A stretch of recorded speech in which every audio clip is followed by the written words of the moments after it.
Labour card नूतन update 2025 श्रमिकों पाई खुशी खबर सरकार एक नुआ योजना आरंभ करिसंती। जदि आजिका डेट रे आपनक पाखरे गुटिए लेबर कार्ड अछि ताहाले एही खबर आपण मानक पाई बहुत गुरुत्वपूर्ण। लेबर कार्ड माध्यम रे सरकार केउ सब योजना गुड़िक जोड़िचंती से लेबर कार्ड माध्यमरु केउ केउ सुविधा आपण पाई परिबे केमिति पाइबे ता सहित जदि आपनक पाखरे लेबर कार्ड नाही केमिति कोन आवेदन करिवे एहार प्रक्रिया केमिति कोन रहिछि मु आपण मानकु डिटेल्स एही वीडियो माध्यम रे आपण मानकु स्टेप बाय स्टेप जणाइबी।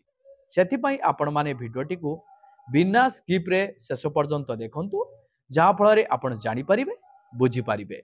वीडियोटी को आरंभ करिबा पूर्वरु आपण समस्त को कहि रखिबी चैनल ले जदि नुआ करी आपण वीडियोटी देखुथांती ताहाले वीडियो को लाइक करी चैनल को सब्सक्राइब करी पाखरे थिबा घंटी चिन्ह को दबाई दियंतो।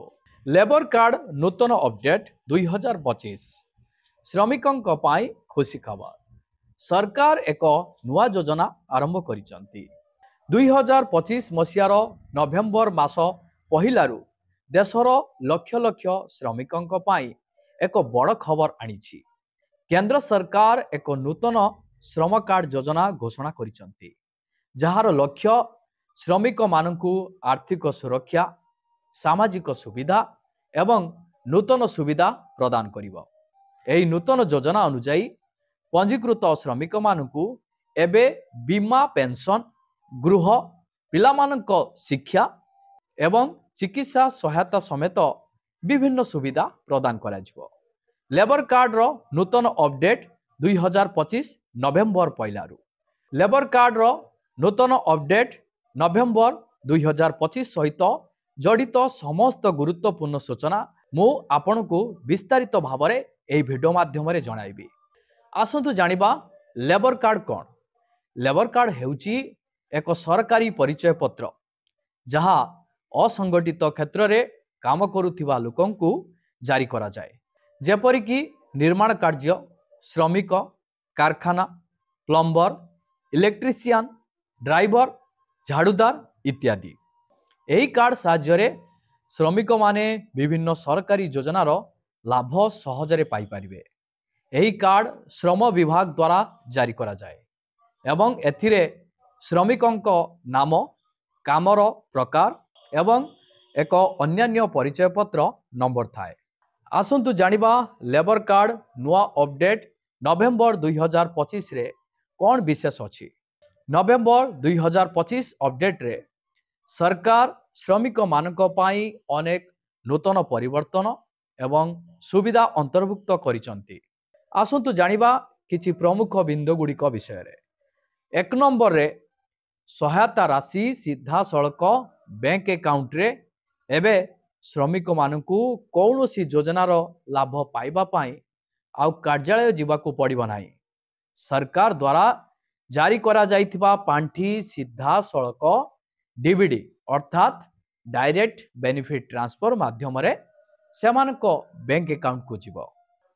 2 नंबर रे मागणा स्वास्थ्य बीमा देखंतु समस्त पंजीकृत श्रमिक एबे 3 लाख टंका ठारू 6 लाख टंका पर्यंत स्वास्थ्य बीमा कवरेज पाइबे जहा श्रमिक एवं तांको परिवार उभय को कवर करिवो। 3 नंबर रे पेंशन योजना पेंशन रो लाभ रही 60 वर्ष बयस रे श्रमिक मानकु प्रति मासरे 3000 टंका पेंशन दिया जिवो। 4 नंबर रे पिला मानकु सेमानक पाठपढ़ा रे सहाय्य करिवो।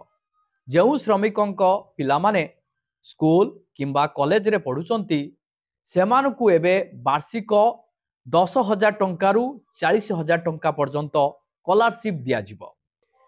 5 नंबर रे गृह एवं गृह ऋण सुविधा देखंतु प्रधानमंत्री आवास योजना अधीन रे श्रमिक माने एबे कम सुद हार रे गृह ऋण पाइबे जहा द्वारा से माने निजर घर तैयारी करि परिबे। आसंतु जानिबा एही योजनार लाभ किए पाई परिबे। देखंतु लेबर कार्ड रो लाभ केवल सेही श्रमिक मानकु मिलिबो जो माने एही शर्तावली पूरण करंती। 1 नंबर रे से जणे भारतीय नागरिक हेबा जरूरी। दुई नंबर रे बयस 18 रु 60 वर्ष मध्य हेबा उचित। 3 नंबर रे असंगठित क्षेत्र रे नियुक्ति पाइबा। 4 नंबर रे श्रम विभाग रे पंजीकृत हवा निहाती जरूरी। आसंतु जानिबा लेबर कार्ड किपरि आपण तैयारी करिवे। देखंतु श्रमिक माने सहजरे ऑनलाइन एवं ऑफलाइन उभय रे सेमानकर लेबर कार्ड तैयारी करि परिवे। प्रथमे आसंतु जानिबा ऑनलाइन प्रक्रिया केमिति कोन रहिछि आपण लेबर कार्ड बनेबा पाए। 1 नंबर रे श्रम पोर्टल labor.gov.in को आपण विजिट करिवे। 2 नंबर रे सेल्फ अप्लाई किंबा श्रम कार्ड पाई आवेदन करंतु उपरे क्लिक करंतु। 3 नंबर रे नाम, ठिकाना, मोबाइल नंबर, आधार नंबर एवं बैंक विवरणी भली आवश्यक सूचना पूर्ण करंतु। 4 नंबर रे आपण मानकर कामर प्रमाण पत्र अर्थात जेपरि कि मजूरी कार्ड किंबा परिचय पत्र अपलोड करंतु। 5 नंबर रे आवेदन दाखल करंतु एवं स्वीकृति रसीद डाउनलोड करंतु। ऑनलाइन ले आवेदन करिया पाई एक ऐप मध्य रहिछि। आपण प्ले स्टोर को जाई एही ऐप टी को आपण मध्य डाउनलोड करनेबे, जहां आपण को मोबाइल स्क्रीन ले मो शो करैछि। एही ऐप रु आपण माने ऑनलाइन माध्यम रु घरे बसी आवेदन करि परिबे। लेबर कार्ड किछि दिन मध्य रे आपण को मिलि जिवो। आसंतु जानिबा लेबर कार्ड पाइबा पाई आपण माने ऑफलाइन रे केमिति कोन आवेदन करिवे तार प्रक्रिया कोन रहिछि। जदि आपण इंटरनेट सुविधा नाही तेबे आपण आपणको जिल्लार श्रम कार्यालय किंबा साधारण सेवा केंद्र सीएससी रे आवेदन करि परिवे। सेठाकार अधिकारी माने आपण मानकर सूचना नेबे एवं आपण मानकर कार्ड प्रदान करिवे। एथिपई आपण मानकर आवश्यकता डॉक्यूमेंट्स कोन सबु रहिछि। देखंतु लेबर कार्ड पाइबा पाई आपण मानकू एही सबु डॉक्यूमेंट्स गुड़िकर आवश्यकता पड़िबो। 1 नंबर रे आपण मानकर आधार कार्ड, 2 नंबर रे आपण मानकर पासबुक, 3 नंबर रे पासपोर्ट आकार रो फोटो, 4 नंबर रे रेशन कार्ड किंबा वासस्थान प्रमाण पत्र, 5 नंबर रे कामर जेकोसी प्रमाण अर्थात जेपरि कि ठिकादार प्रमाण पत्र किंबा चाकरी पत्र। देखंतु सरकार को उद्देश्य देशर प्रत्येक असंगठित श्रमिक मानकु सामाजिक एवं आर्थिक सुरक्षा प्रदान करिबा सरकार लक्ष्य। भारत में लक्ष लक्ष श्रमिक प्रतिदिन परिश्रम करती किंतु सुरक्षा किंबा पेंशन रो अभाव रही।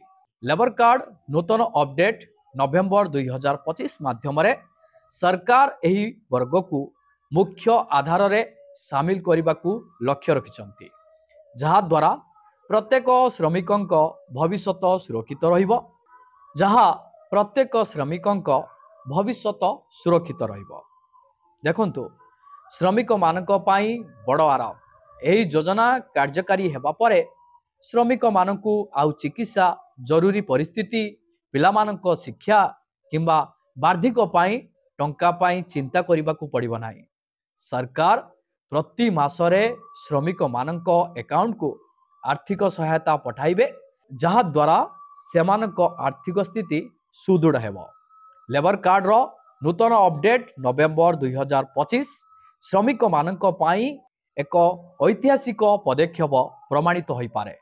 सरकार द्वारा आरंभ करा जाइथिबा एही नूतन योजना केवल श्रमिकंक जीवन को सहज करिबो नाही, बरं सेमानक परिवार को आर्थिक भाव में सशक्त करिबो।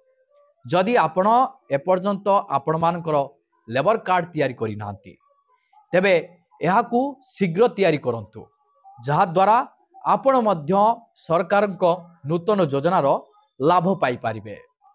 एही भली नुआ नुआ अपडेट जानिबा को चाहुतिले एही वीडियो को लाइक करी चैनल को सब्सक्राइब करी पाखरे थिबा घंटी चिन्ह को दबाई दियंतु।